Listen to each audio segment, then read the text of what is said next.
kita sholat, ruku, sujud di kuburan, gitu ya nggak boleh. Apalagi sampai nyembah-nyembah kuburan. Terus bagaimana kasusnya ada orang meninggal dunia, sahabat kita, belum sempat kita sholatin kuburnya dikubur. Berarti sholat apa tuh? Sholat gaib. Boleh nggak situ? Ya boleh. Kan ada tuh teman-teman sahabat akhirnya pada sholatnya di kuburan. Kenapa? Karena jenazah sudah dimakami. Makanya itu bicara fikih harus fleksibel. Lihat dulu nih ada seperti apa. Yang tidak boleh adalah kita menjadikan kuburan sebagai masjid. Udah jelas-jelas kuburan, udah jelas-jelas kuburan dibikin masjid di situ. Atau dia sholat. Tapi jangan juga kamu jadikan rumahmu seperti kuburan. Kan nggak boleh ngaji di kuburan, nggak boleh sholat di kuburan. Nah kalau rumah kita nggak pernah dipakai buat ngaji, nggak pernah dipakai buat sholat, nggak pernah dibaca Quran, sama aja rumah kita dengan kuburan. Gitu ya. Jadi lihat sikonnya saja. Yang tidak boleh adalah kalau benar-benar sengaja menjadikan kuburan sebagai masjid. Nah perlu dipahami juga, makam Rasulullah di Madinah itu posisinya tidak di depan imam. Kenapa? Ini kan rumah Nabi, ini mimbar. Nih, tempat imam nih, makam. Nah, ketika Rasulullah meninggal kan makamnya di rumah, di sini, makam di samping, bukan di depan, di samping. Dan makamnya ini ditutup Pak, pakai air tembok.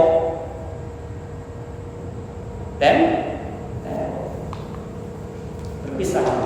Makanya kita lihat ada beberapa masjid di Indonesia itu ada kuburan, biasanya itu bukan di depan tapi di belakang atau di samping. Contoh di luar belakang ya, di Muara Baru, itu masjid Al-Azhar itu makan di belakang. Dan juga di Cirebon juga ada, beberapa masjid di Jawa juga sama ya. Ada makam kayak masjid Sunan Kudus, itu makamnya di area masjid tapi bukan di dalam masjid. Ya, itu dibolehkan saja, ya, dibolehkan saja. Yang penting tadi kita tidak sengaja sholat di kuburan aja nggak boleh, ya. Kalau dalam kondisi itu nggak boleh. Jangan sholat di kuburan, Pak. Kalau terpaksa, sholat di gereja bagaimana? Itu lebih sadis lagi menurut tadinya. Boleh nggak? Boleh. Cuman makruh. Dulu tuh Sayyidina Umar ketika berhasil melakukan Baitul Maqdis Palestina, ya kan? Itu para pendeta itu sudah nyiapin kunci untuk sholat di dalam situ. Di dalam kan dijadikan gereja dulu tempat ibadah itu kan. Teman Nabi Sayyidina Umar nggak mau. Beliau pilih sholat di luar. Ya sekarang jadi muslim luar, pilih sholat di luar. Kenapa? Bukannya nggak boleh. Kalau saya sholat di dalam, nanti khawatir umat ini menganggap bahwa kita sudah sholat di situ akan jadi pertumpahan darah lagi. Maka saya buat pilih kalau luar saja. Baik, lagi. Apakah dulu waktu zaman Nabi masih hidup ketika membaca surat pas sholat itu sesuai urutan dari urutan Al-Quran? Misal pertama membaca Al-Baqarah mungkin dilanjut di surat Al-Imran. Maksud saya tidak balik Al-Imran dulu baru Al-Baqarah. Ya. Baik. Penyusunan Al-Quran itu disusun ditulisnya ya itu zaman Rasulullah. Nah seperti Rasulullah itu ketika kalau itu memerintahkan sama-sama namanya Zaid untuk menulis termasuk nama surat dan susunannya. Ini Al-Baqarah. Ketika ayat turun, Rasulullah Zaid tulis, masukkan dalam surat ini, pasal ini. Nah, yang menamakan surat-surat dan urutan itu Rasulullah langsung. Zaid menulis. Ya. Cuma saat itu sahabat banyak juga yang nulis, bukan cuma Zaid, ya kan? Nah, sahabat-sahabat ini nulis di berbagai macam alat dan berbakat dan sebagainya. Nah, ketika Rasulullah meninggal dunia, itu nama surat sudah ada. Urutannya sudah ada. Nah, ketika sudah meninggal dunia pada zaman Abu Bakar dikumpulin tuh semua literatur, semua tulisan-tulisan Al-Quran yang di kulit domba, yang di tulang dan sebagainya. Kenapa?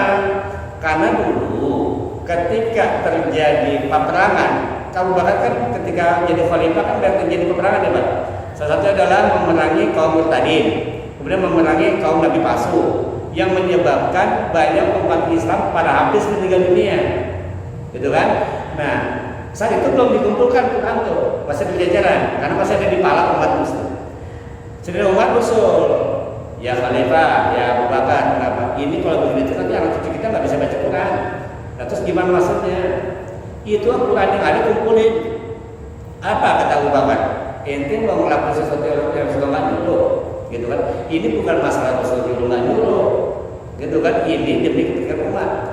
Makanya dikumpulkanlah seluruh Al-Quran yang ada di situ, yang di beberapa forma, yang kulit binatang, yang dituang, dikumpulkan itu semua, disusun sedemikian rupa, lalu disimpan di rumah anaknya Sayyidina Umar. Abu Bakar meninggal dunia, Umar naik, belum sempat menulis ini karena ekspansi keluar, baik peperangan nih Sayyidina Umar, perang Khaybar, perang melakukan Baitul Maqdis, jadi nggak sempat nih sahabat ngurusin.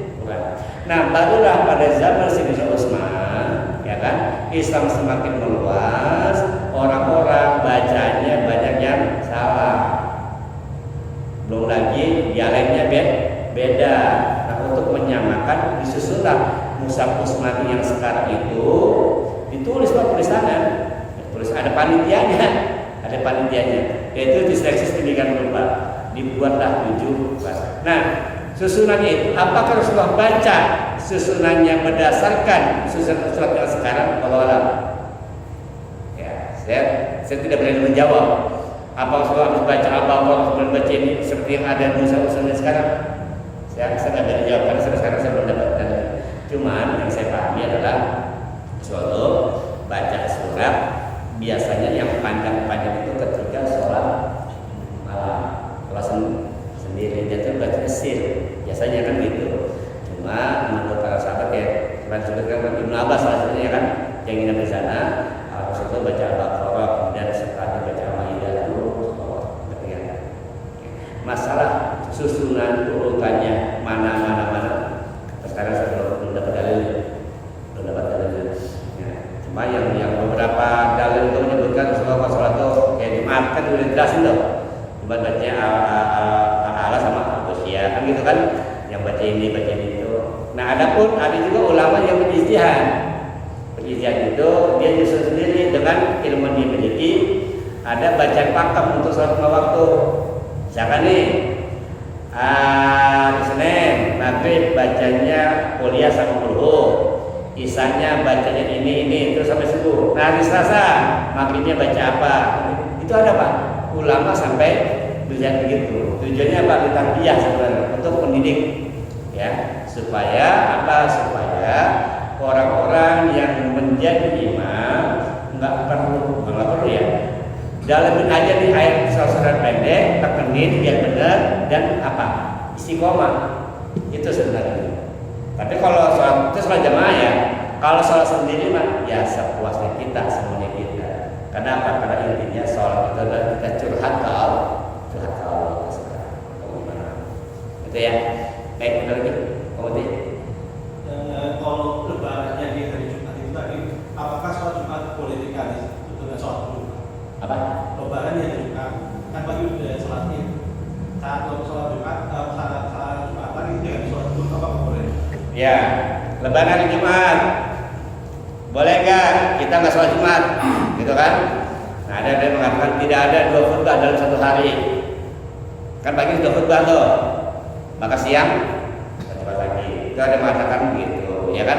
Nah, ini beda pendapat. Ada yang tetap hukumnya boleh, ada yang tidak. Ada membolehkan, ada yang tidak. Kalau saya menyarankan tetap Jumat. Kenapa? Sholat itu hukumnya apa? Sholat Jumat hukumnya gitu ya. Nah, tapi sesekali boleh nggak? Ya boleh saja. Nah, sekarang kalau kita ada halangan nih nggak sholat Jumat boleh nggak?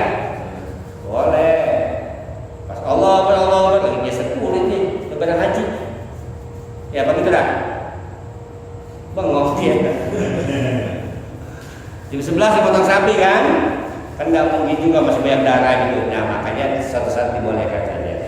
Jadi dikatakan bahwa kalau terjadi lebaran pada hari Jumat maka boleh tidak sholat Jumat dengan catatan dia sholat Id. Paginya sholat Id. Jadi jangan sampai udah sholat Id kesiangan, gitu kan? Siangnya dia bilang kan hari Jumat Lebaran, kagak Jumat juga, itu kan bangkel. Bikin kagak Jumat.